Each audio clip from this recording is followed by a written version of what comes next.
all of this because I'd started with counseling, traditional therapy, and that was insightful and it helped me a little bit. And then I went deeper. I wished to go deeper, and I was going to go down to study to become a clinical hypnotherapist, a master practitioner of NLP, neuro linguistic programming, something called EFT, tapping technique, and life coaching. And I was an absolute nut for self-development. So I was inspired to go down really, and I felt that I needed to do that to appease some part of me that said, this is the next step in your path and your journey. Never really thinking I was going to commit to it and make a career out of it. I had quite a bit of resistance to doing that. But I did, and off I went, and I've been seeing clients ever since of all different ages, all different social backgrounds, all different ethnicities, sexual orientation. And I've been quite a generalist, which a lot of people get into this don't. You pick a topic, but I've been a generalist to satisfy a need inside of me that was needing to learn about humanity and people and suffering and how to overcome all of that. And I find that quite interesting, not having a particular topic such as relationship coach or business coach or whatever. I've learned lots of things, and I'm pretty confident about being able to help people overcome whatever challenge they come to. And because of that, I've learned some quite key generalizations that help people to transform. When you started doing this work and working with people, what's something that you learned about yourself that maybe was unexpected or even surprised you a little bit? That's a good question.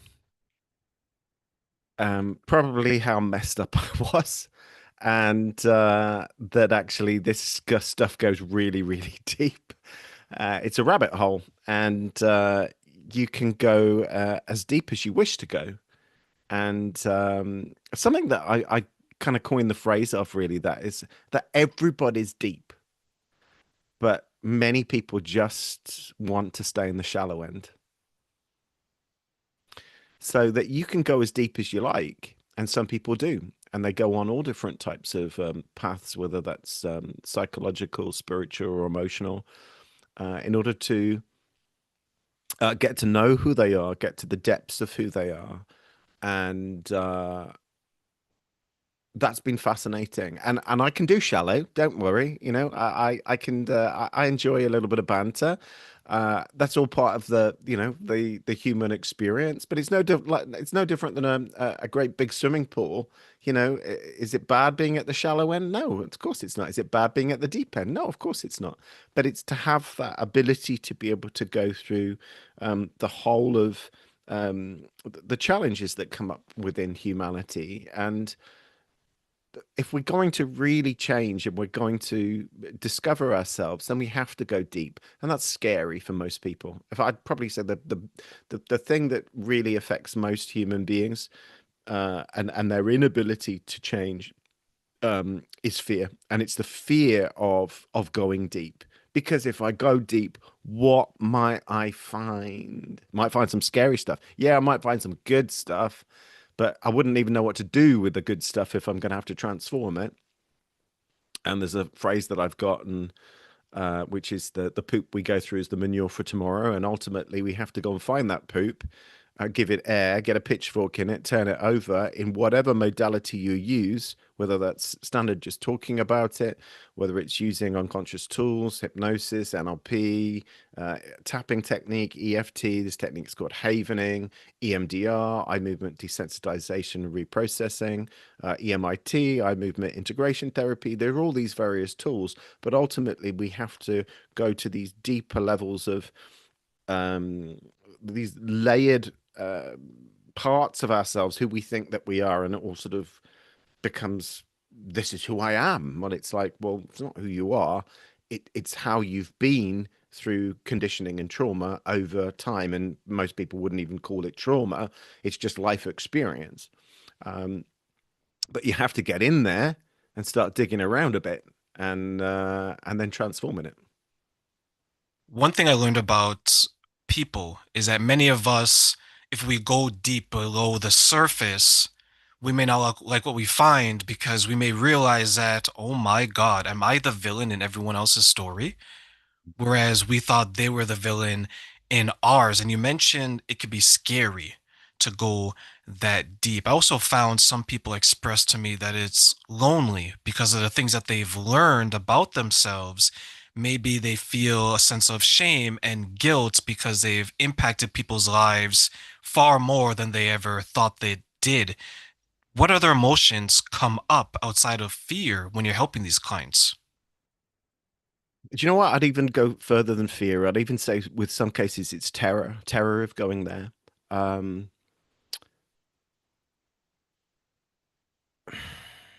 you've said shame.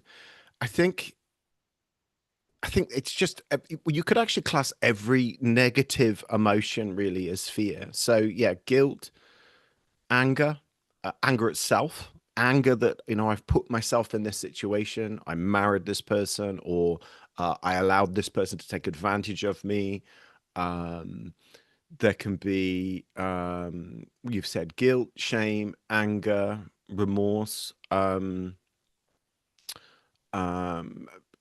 Apathy. There could be, we can go back. Ultimately we're going back, and all the way back to childhood sometimes, where did you learn that belief from? Where did you learn that behavior from? Where did you start acting like that? That response is um quite cutting, quite defensive, and it always comes down from a place of where we felt incredibly hurt and we didn't have resources to be able to deal with it. And that's everybody's life. Everybody's life story has those little challenges that we adapted to get over a challenge. And sometimes we didn't adapt, but we did find a way because we did get through it, and we're here now. We're living and breathing in 2026, and we have a state of consciousness. But I, a lot of the time, it's just fear. It's just uh, around painful experiences that will happen if we change our behavior, and if we change our conditioning, and if we go for what we want, which I say, go for what we wish, create, manifest a life that you wish to experience, is a phrase that I have. Or if someone's really getting deeply in the story, I'll just say, put your hand over your heart right now, and but what is it? Okay, blah blah blah blah blah blah blah blah blah blah blah blah blah. But what is it that you wish? Because there's a truth in that love will overcome fear. If your wish to do something is so strong, you will overcome the challenge. You can learn this from mothers or fathers, where the child is in danger and something has to be done immediately for the survival of that child. And the love for that child will overcome any fear. We lost some, tragically lost, a I think it was a daughter and a mother, and even a passerby died Christmas Day. They went. I don't know how it happened, but whether the daughter went in for a swim or got knocked into the water, but then the mother just jumped in, and all three died. It is utterly tragic, but there's no question in that moment that, oh, should I go in? It's so instinctive, because the part that wishes to create transformation will override fear. There are other stories where children have been run over by cars. I mean, we're going down a horrible subject really now, but the mother, it's been proven somehow, like the mother finds somehow the strength to be able to lift a car off a child. How's that possible? How is that possible? Where's that come from? And it has to come deeply from here. And there becomes a shift in your mentality where it becomes a must, not a should. This comes from Anthony Robbins, but most people will should all over themselves. I should do this and I should do that and should. When it becomes a must, you make a commitment and it has to be done. And if you can do that literally from your heart, where you decide, this is what I need to do, this is what I must do. And it's usually that human beings get to incredibly painful places and parts of themselves where they get to a time where they just say something like, I can't do this anymore. No more. No more. I can't do it anymore. That's it. That's it. And it's always this incredibly painful place. And that's usually when I see clients, because they're finally reaching out to me. They can't do it by themselves, or they feel that they can't, and they need assistance. They need mentorship, guidance, support. But with that mentality, you can take people places where they would truly wish to go. And that was my journey. I'm sure it's been yours on some level. Um, and Do we need coaching and mentorship? I think people benefit from it. I think everybody would benefit from it. And I think there's a percentage of people that get to a place where they absolutely need it. And so I pick up clients when they're in the place of need. And equally, I have, because I've created so much transformation in those individuals, I've seen some clients work for well over a decade. Now, that doesn't mean everybody needs to see me for 10 years, but it means that I've created so much change within those individuals that they've gone from this place of they don't need to see me anymore, but they continue to because they benefit from doing it. They don't see me as often as they once did, but it's like they check in with me and I might see them once a month, some of them once every 2 or 3 months. Some who are earning good money, they put it against their business, are able to see me every 2, 3, 4 weeks. Um, and every human being could actually find a way to factor in something, whether it's psychological, emotional, spiritual, where they're going to benefit, whatever that is. And sometimes it appears in the form of a coach. For other people, it might appear in, I'm just looking at a Shakti mat over there, which is like a little bed of nails. And I did that literally about 20 minutes before I came on here. I was lying on a bed of nails on my bare back.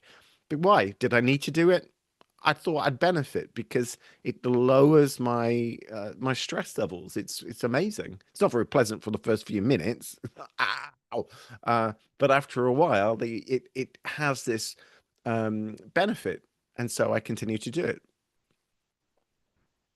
People that you work with, do you think, and maybe people in general now, is there some hesitation with them seeing the benefits of the journey because the road to the benefits can be difficult? Yes. That was easy.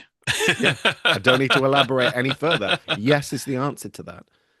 I mean, you probably, I don't know what your following is like, but I mean, I've been doing this for nearly 20 years, and I've neglected my YouTube channel somewhat because I've been doing a lot of inner work lately, particularly the last 5 years, really, since COVID. It's been 6 years since COVID nearly.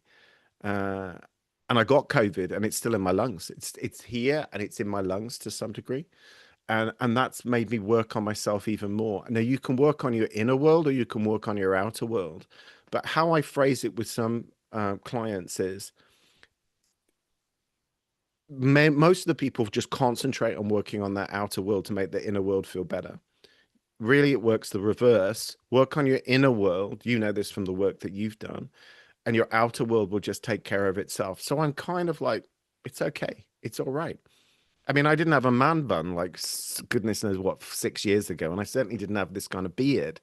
But I don't really care that much anymore regards that. It's and there's other things in my life that I've begin to kind of let go of, and it becomes quite liberating in that regard. But it's all the inner work. It's the this is the I got this from a woman called Fiona Shakila Burns, who recovered from two terminal diagnoses of cancer. And I knew her all the way back in 2008. That's how I met her. She said, "This is the only little bit of the universe that you're in control of." And I always remembered that. And I thought, wow, that's really powerful. And this little bit of the universe that you're in control of, that you can put good things in, whether that's food, water, um, good stuff, listening to amazing podcasts like this one. It's all about it's nurturing this little bit of the universe here. But from this little bit of the universe, this has a magnetic quality, and you will draw people in just by your energy. No different than people with really bad little bits of their universe where, they're not doing so well and they attract drama everywhere, really bad stuff all of the time. So if you can surrender to just that if I do as much as possible to change this, then all of this, the outer world, will begin to change. And it does. In fact, I did watch your podcast last night, and it was interesting because you were speaking to the lady there about how you go through this lonely period in transformation because the outer world begins to change, and your little bit of the universe is not attracting the outer bit of the universe anymore. And it's like, so the people who used to be attracted to your energy now are no longer attracted to my energy. I can do Facebook posts now, and I don't hardly get it. So, I mean, I'm going through such a little transition at the moment. I'm not really getting any likes or any kind of like follows in a way. And I'm like, well, that's interesting. But I'm okay with it because I've made as much peace as possible and continue to, that I'm okay as I am, and this is my path, and I'm not going to change it for anybody. I'm not going to try and win someone else's approval by conforming to what they think I should do. This is who I am, and this is an authentic part of myself. It's an authentic expression, and you've just got to make peace with being who you are. And there's sediment and layers and layers and layers and layers, and it just gets better. It just gets better. There's something that I also say that within everything there's a gift within everything, and it's when you can find that gift, go deeply into your consciousness and recognize that you're not a victim, you're an unfolding of consciousness that uh, is perfectly unfolding. Even the bad stuff actually is literally just untransformed good stuff. People who become truly great people that are looked up to in society have been through really challenging things, and they've become somebody from that challenge. If you had just bought a book on it, or if you had just done a course on it, or it had just been magically gifted to you. No, that's your badge of honor. That's something that you've earned, and you've had to develop yourself um, through the challenge. I mean, the poop that we go through is the manure for tomorrow, and in order to be able to change that manure, you need to stay with it. You need to stay with uncomfortable feelings.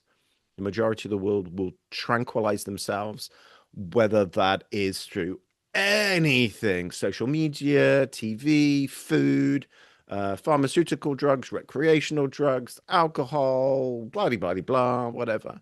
Oh, I feel bad. Let's make yourself feel good. And it's like, no, you need to keep staying with the hard stuff, with the stuff that you don't want to feel, because that's really good manure that's not yet processed. That the more that you do that, there's something that's gifted inside, and that helps you to truly transform and become really strong as a human being, because you'll become less and less and less afraid of ultimately becoming one of the things that I was saying, which was one thing I've learned in nearly 20 years. And goodness me, I've seen children as young as 3, and I've seen somebody who was in their early 80s. And okay, those are great exceptions. The majority of people that have come to see me over the years are between the age of 25, 55. But you the one way out of suffering and one way towards greater transformation is being your true self, is being authentic, is finding the you that you know is it's a diamond inside of you. You know that it's not trying to win anything. It's not trying to get love. It's not trying to find security. It's not trying to be controlling. It's literally, and there he is. Hi, Doreen. How are you? It's like, hello. There's nothing. There's just, it's you. It's you. As if this was the last day on Earth, and it's okay. And there's a great paradox of all of that, that when we literally stop wanting, it opens up, and we become more masters of our universe. There's something you mentioned about the outer world and the inner world making those changes, and I'm glad you saw that on one of the episodes that I recorded. One thing I always share with people is that if you change the inside, if you accept it and you say that I want to be better, and you do that work, to your point and to my point and to a lot of people's point, the world is going to change because you're seeing it differently. Those friends that were all about sex, drugs, and alcohol are not going to be around you anymore because you're making different choices which are going to benefit you. One thing I've noticed as well is many people that I've come across with in my life, they will try to soothe themselves or distract themselves with external things. Yeah. The person who spends 14, 16, 18 hours at work, the person who has multiple relationships at the same time. These are all distractions because when they're alone, they have to confront what is inside of them. And when they confront it, they feel bad. And when they feel bad, they go to isolate. And when they isolate, they may do the drugs, they may do the alcohol, they may do some form of behavior that may not be the most beneficial. And sometimes what I see is then they gravitate to people that have similar or the same type of destructive behavior. And Mhm. they say, Daniel, Train, I found my tribe. They're not helping you get anywhere. They can't protect you from the enemy at the gates, but they enable the bad and toxic behavior. And they think that's love, but they've confused what true love is because maybe from their childhood, maybe from their parents, maybe from past relationships, they think this is a type of love where love is not something that helps you to grow. And I share that to ask you then, what do you see are some of the obstacles that prevent people from doing the inner work so the outer world can match as well? Ego. Literally the ego. It's the ego. The ego wants to love, ego wants to feel safe, and the ego wants to find control. And so it'll go so deep, and then it'll be right there. You go. That's it. Shut up shop. That's it. And it will always find people who will sort of like, well, that's the way that the world is. The world's a terrible place, isn't it? It's a terrible place. And you're going to find other people go, oh, nice to meet you. Yeah, absolutely. It is a terrible place. Awful things happen. So the level of consciousness will always attract. It's like finds like. So if you wish to find a better, more expanded consciousness, then you have to become that expanded consciousness. And you always have to let go of what is no longer serving you. And for many people, it'll be like, well, this is serving me. You know, smoking 20 cigarettes a day still does serve me. Drinking still serves me. Adultery, womanizing still serves me. Hey, it's fine, life's good. And it's like, and you'll find people, and you'll find the people that are, you'll find the women who are like, oh, well, all my relationships. And like, well, have you ever considered the fact that that might not be somebody that you could have a long-lasting relationship with? It's all to do with somebody's consciousness, and it's always the ego. It's always the ego. The ego is a perpetual state of wanting, and it's never enough. And there is a paradox in it, where when we stop wanting and we find more presence and being, that actually things flow in. It becomes easier. and it can be almost like one of my top clients.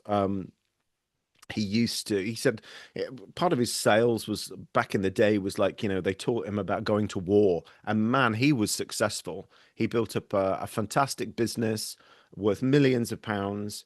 And I've coached him over 10 years, and the whole lot of that has crumbled away. The pinstripe suits, the better BMW, which he bought, which he didn't buy, overtook him on the motorway, and the following week he had to go and get the better BMW. Cost him thousands of pounds. All of that, the whole ego construction of who he was has actually fallen away. And that sounds bad, but he's now rebuilding, and people are coming. Tells me, I mean, he is such a fantastic client, and almost just like it's been an absolute pleasure to continue to coach him over the years. And he'll tell me, and he goes, "This is going to make you laugh." And he always starts with that, and I go, "Maybe," but and he'll just come in and just say, someone's just put £250,000 in my company, and they really believe in me, and this has happened, and we're expanding the warehouse, and this has happened, and that's happened. And I'll say, well, I'm not surprised. I've told you over the years that this will happen. And it works exactly the same. I mean, I'm not, my nature is not sort of massively entrepreneurial, but my life has got better exactly like everybody else's, all my clients. It's the same principle. That's why I've said when I've studied suffering, and literally transformation, positive, permanent transformation comes always when we stop wanting. It's like the ego's like grabbing. So I need this. I need it. I need it. It's like if I let go, there'd be nothing. There'd be nothing. It's like it's afraid of falling into this void. And and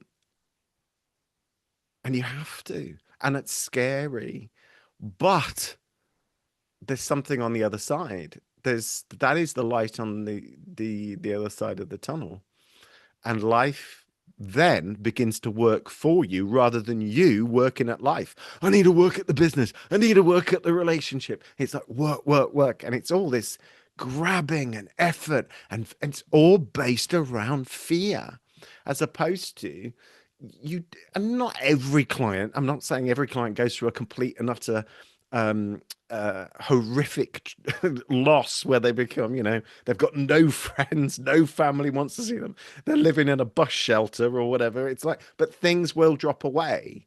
And it is scary because it's a part of the healing crisis, and it's a part of um, nature abhors a vacuum. It's letting go, it's making space, and it's opening to life, and it's having a lot of faith, it's having a lot of trust, it's having a lot of peace.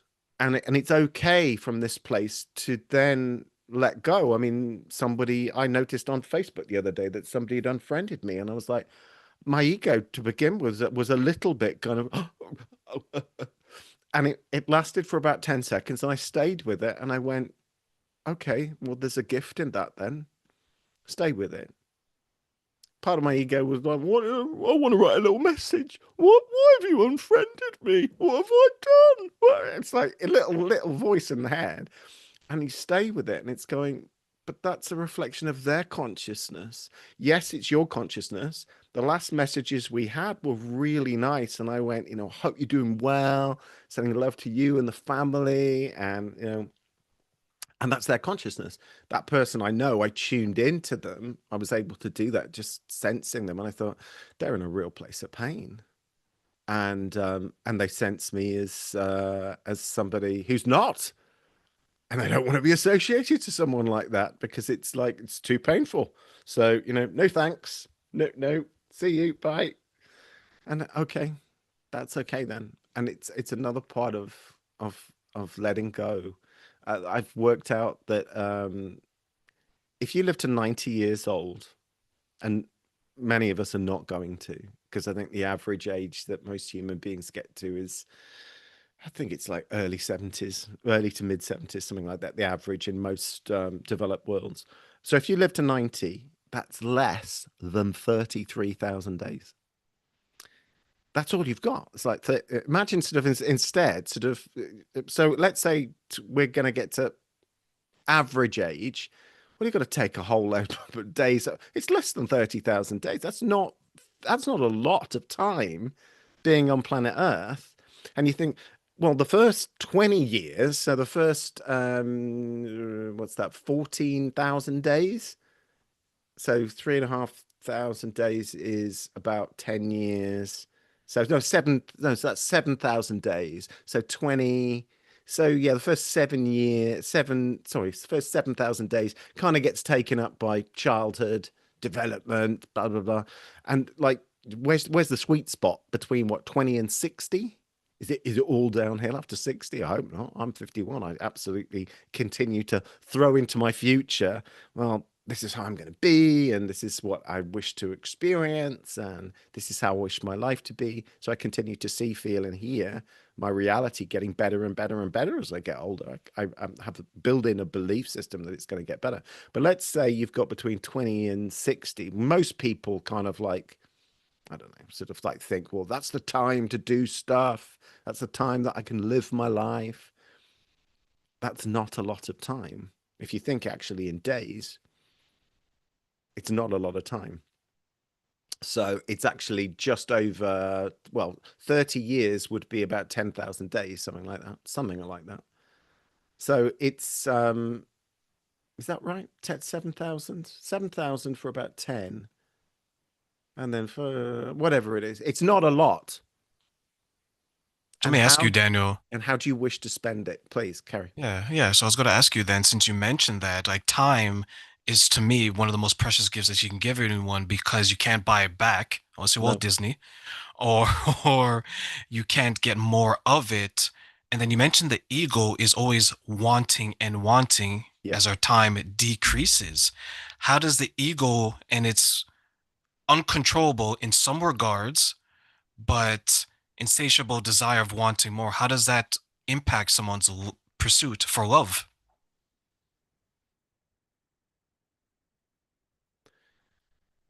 You mean positively or you mean both positive and negatives, you mean? Absolutely. It depends on somebody's consciousness. The more surrendered somebody becomes, and when I'm talking about surrender, it's a psychological and a spiritual term in as much as you surrender to life, in as much as you stop wanting anymore. And just in doing that, if in a positive way, you'll begin to attract all different types of good things. In a negative way, where people don't do any work, yes, they can get more and more desperate. They could uh, in terms of people who are in very unhealthy, unhappy marriages, they've given up already. Or if they have suddenly become single, they might suddenly get very, very desperate. But it comes along with sort of like, everyone pretty much knows the phrase, when you stop looking, then they'll turn up. What does that mean? Well, it means when you were looking, you were wanting, I want, I want, I want. Well, just that's the path. That's the path to transformation. That's the path to mastering your mind. There's a phrase that I came up with, which was, and I questioned it in 2016 because I just thought, is that right? So I spent a couple of years questioning it, but it was, if you wish to master your mind, you need to let the heart be the master. And I thought, that's deep. If you wish to master the mind, the heart needs to become the master. Well, this tries to master. This is we could say really the mind is the ego, and it's trying to master all of the time. But what if you do things, and one word that I use with clients a lot of the time is the word wish. So to differentiate between heart and head. So wish, want. I want a relationship. I want to be loved. I want to be safe. I want to be okay. I want to be in control. Okay, that's okay. But what is it that you wish to experience? What is it that you wish? What do you really truly wish?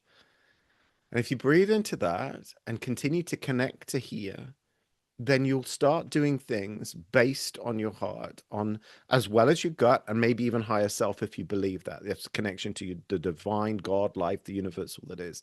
So then you've got three lots of intelligence that are in your own little bit of the universe, not just this, because this wants to be the master. I am the boss. This is what I want, and I need to get what I want. Only when I get what I want can I then be, can I then feel that I have appeased everything that's deeply inside of me. Well, good luck with that, because everybody who's ever done that gets to a place that they go, oh, I thought something would have happened. When I got famous, I thought that would be complete. That would complete me. When I got really wealthy, I thought that would complete me. When I finally got married, I thought that would complete me. When I had the kids, I thought that would complete me. When I got this thing, which my mind was incessantly telling me, get it, it's the answer, and you finally get it, and you're like, what next? Well, there's no utopia here. No, there won't be. You'll never ever be enough. The ego is never satisfied.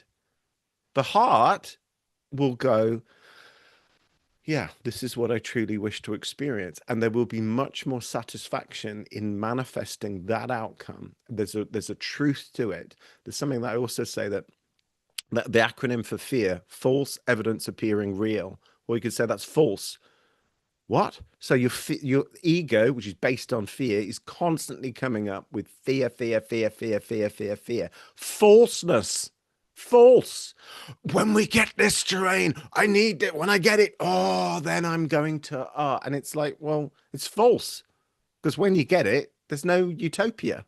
There's a lovely quote by Jim Carrey, a Canadian, which was he said something like, "I wish everybody could become famous and successful, and they'll realize that that's not the answer."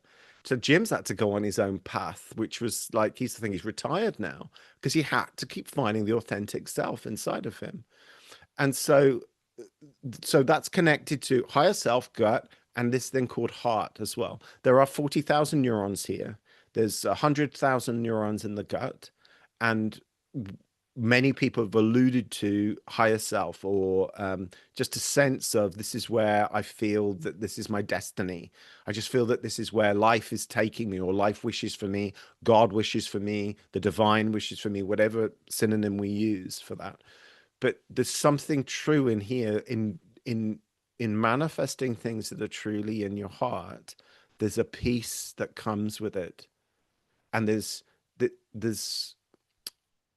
that's what I was getting to. Lie, false evidence appearing real, truth, false, truth, false, true. So this is true, but he's only got 40,000 neurons.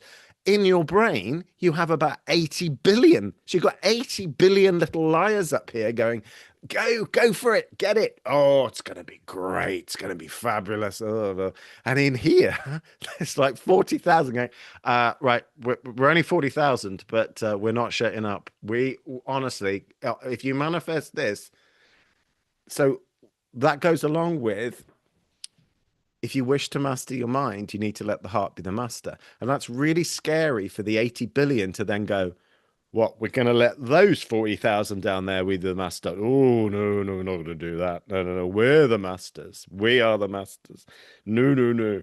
But the heart will, if you allow it to do that, and many people have said over the years, over the ages, do what's in your heart, follow your heart, do what you love, that actually begins to liberate you.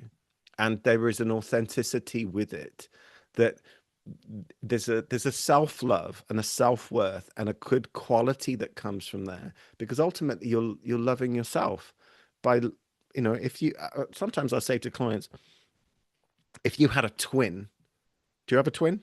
I'm assuming you don't, most people don't, but no, but if you had a twin and you turn to that twin and they were telling you, oh, this is what I'd really love, but I can't, I can't. Head. It's like you would do all that you could to nurture what's in their heart and say, look, Daniel, if you follow your heart, it'll all just be taken care of. But there's a truth in there in your heart. Just be yourself. Just follow it. Do what you love and let go. Yes, that is the answer. And the more that you do that, life will begin to unfold. Now you can use the gift of your gut as well. There's 100 million neurons in the gut, but ultimately this is how I coach people, and they get significantly better lives from all of this. It's all the antithesis of this being the master. Ding!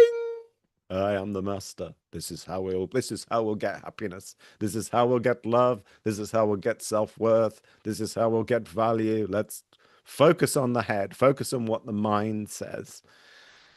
Oh, well, good luck with that then.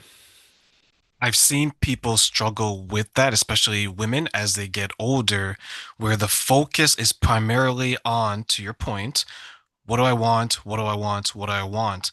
And many of them who I work with, they will say that, well, money will get me the love I want, money will get me the happiness I want, money will buy the peace that I want. And then once they work these long hours, once they give up their health, once they give up their spiritual health, their emotional health, their physical health, they turn Yep. around 50, 55, 60, and they're like, oh, I want love now. I'm like, well, what kind of love now are you looking for? Because the love that you could have got maybe 10, 15 years earlier when you're in a different state of mind, unfortunately, you've compromised yourself in many ways from a health perspective. And I find that a lot of people, men and women, they struggle with understanding that the journey of getting wealth or accumulating things is very intoxicating. Yeah. Bigger house, bigger car, bigger watch, Rolex, things like that. But once you actually start to achieve levels to it, you're like, oh, I make 100,000. I thought I'd be happier. Okay, 200,000. Oh, I got 200,000. I thought that I would be married with kids now. Okay, let me get 300,000 instead of, to your point, what is it that I ultimately want from my heart that's going to fulfill me? And some of them will say, Terrain, Daniel, everyone listening, I want to be able to go home every day, every night. And when I enter that house, I see love in the eyes of the people that are there. That is what you can't buy. Why do you think people get caught up in the distractions of what our mind wants versus listening to what our heart wishes for us? 100%. That's the transformation there. It's that simple and it is that hard. And why is it? Because the mind, which is really where the ego is, 80 billion neurons. If I was to give you, let's say you're worth 80 billion, that's a lot of money. And I was to give you $40,000, you'd lose it down the back of the sofa. It doesn't mean anything. It's something like 0.00001% of the intelligence. But if you focus there, it's no different than if you focus right now on your right earlobe. Focus right now on your right earlobe. Close your eyes, think about your right earlobe. There is blood pumping there. And if you focused on your right earlobe enough, you might just get a sense of something happening there. Okay, now do the same again. Open your eyes, close your eyes again, breathe into your heart. Let go.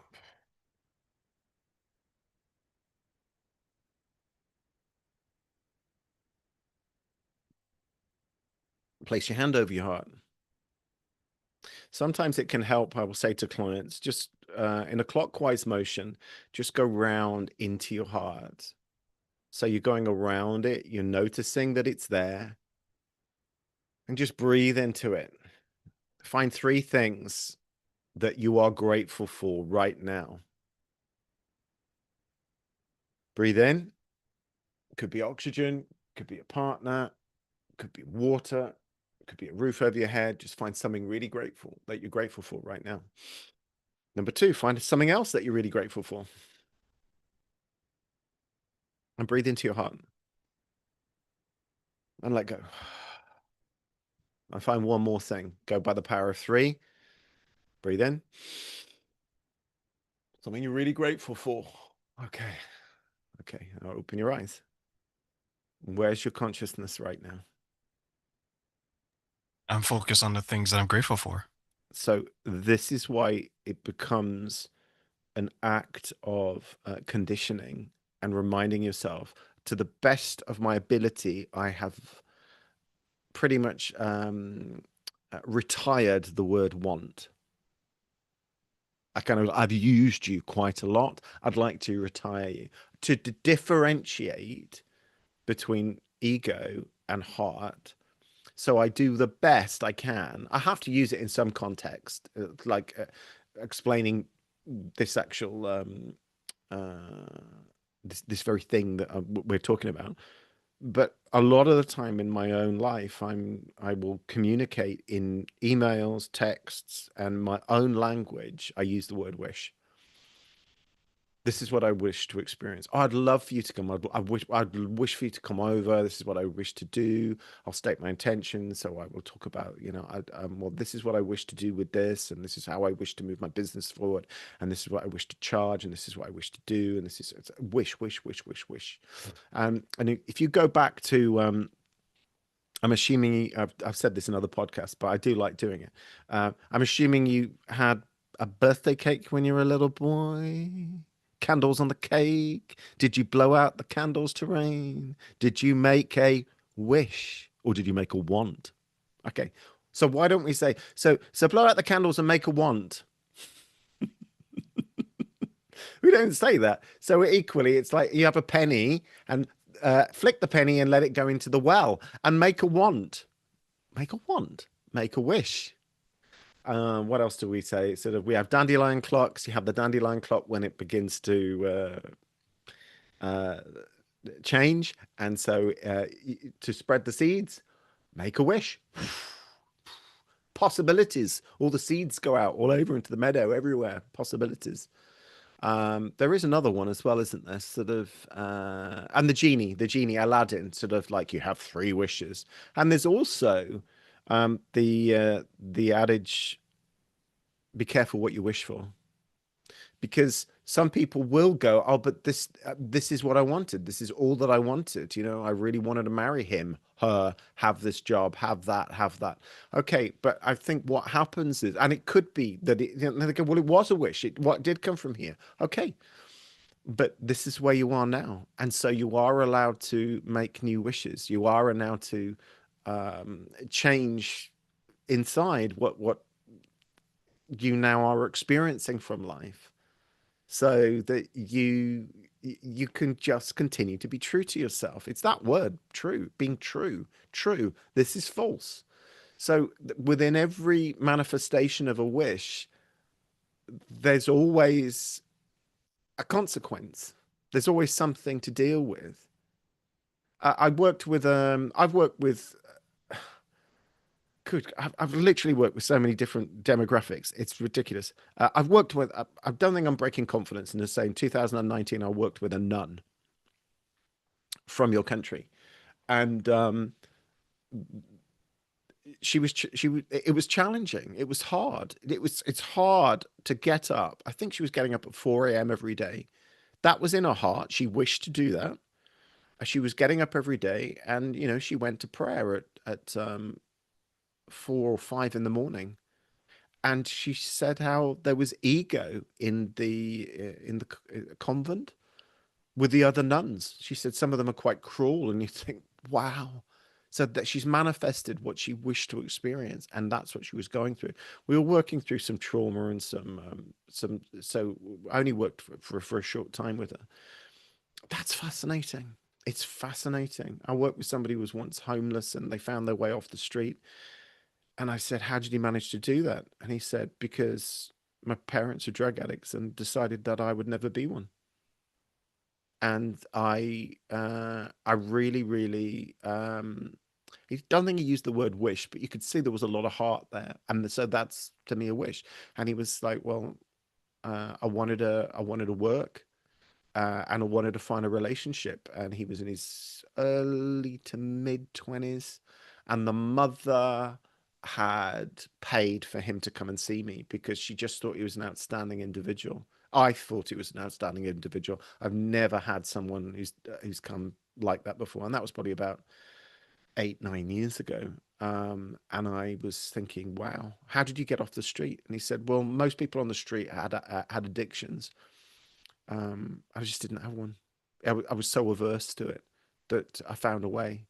And so he managed to, he needed work. I managed to find a job in a burger bar. And as a result of that, he was able to, I think he couch surfed for like a couple of weeks. But, uh, and he met a girl, and he thought this was a good girl. She had good values, and the family had good values, and um, it's amazing what you can continue to manifest when you be true to yourself. That that is it's actually very cutting. It cuts away from a lot of um, the poop around uh, all of the stuff in life. It's like no, I don't need that. Don't need that person. This is what I wish. It's very, very true. Is this what you wish? Is this what you wish? Is this what you wish? And the only way of knowing that is literally coming back to your heart. And am I happy? Am I happy? It's a good question to am I happy? But not here. Don't ask the head. Are you happy? No, more, more, more. Come here. Are you happy? Am I happy? Am I happy? Truly, am I happy? Is this what I wish? Is this what I wish? And it's okay to get a bit of emotional because there is emotion here, and emotion will lead to motion. You will move forward this way. I think the clients that have stayed with me for such a long time, there is a deep, deep, authentic, beautiful unfolding of truth of I this is real for me, Daniel. I need to do this. This is what this, and I go, yeah, good. I hear you. I know that. Stay with it. The truth will set you free. It's literally that love. It's that awareness of what is real. It makes me emotional about it because I had to cut through so much of my stuff. This person who's talking now on a podcast right now, this was an impossibility a long, long time ago. I nearly took my life 5 times. And some part of me was, I can't live like this. I can't do it. And I think it's only because I had to go so low that now I'm able to get so high. And I'm not really afraid of losing because I lost big time. I lost my health. I lost people around me. I was rejected. Okay, I wasn't homeless, but I fell down the rung of the ladder so far that there was little left. And but that was ego. That's still ego, my ego, that wanted to be safe, that wanted to be loved. And you fall all the way right to the bottom, and there you are. And I had an awareness one day which was it makes me emotional, want to connect to it. It was I, I will always be here for you. And it made me realize that this this voice in my head wasn't me. It was just all of the old fearful stuff. But this this was true. And it was bizarre where it was um, a deep knowing that there was a truth in that, and I could rest in that, and I could listen to that, and that in itself would provide a lot of support and guidance and wisdom and knowledge and awareness. Um, and then I began to do it with other people. I was doing it with other people, and then it's just wow. It's the deepest richness in my life is the connection that I have with clients and making a change in others' lives. Nothing compares to that. And if all I have at the end of my life, and I've not really got much left, but it's all the connections that I've made, like being on this podcast with you. I know this work comes from here with you. We've already chatted already in December, and it's it's real and it's true, And there's a that is the richness to invest in. You can do your stock markets and your crypto and all the rest. Okay, but this is the real richness. There's nothing. And I have a sports car that I really like, but it doesn't compare. There's nothing that compares to the richness inside of here. Nothing. There is um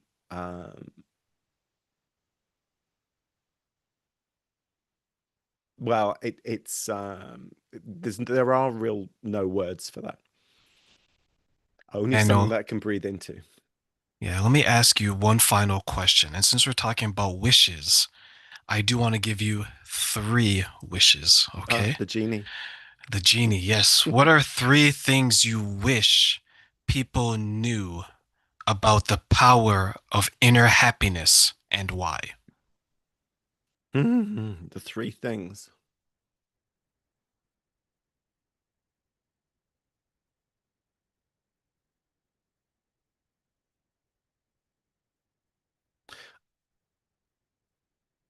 I wish for people to understand their own true power. And it is power, it's not force. I wish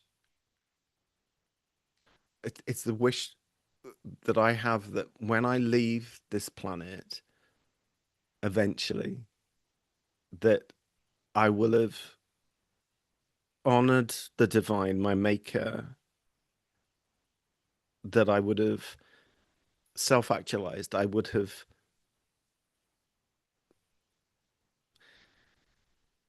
done the work that I came here to do. That's what it feels like. And the other wish that I have is that humanity moves towards a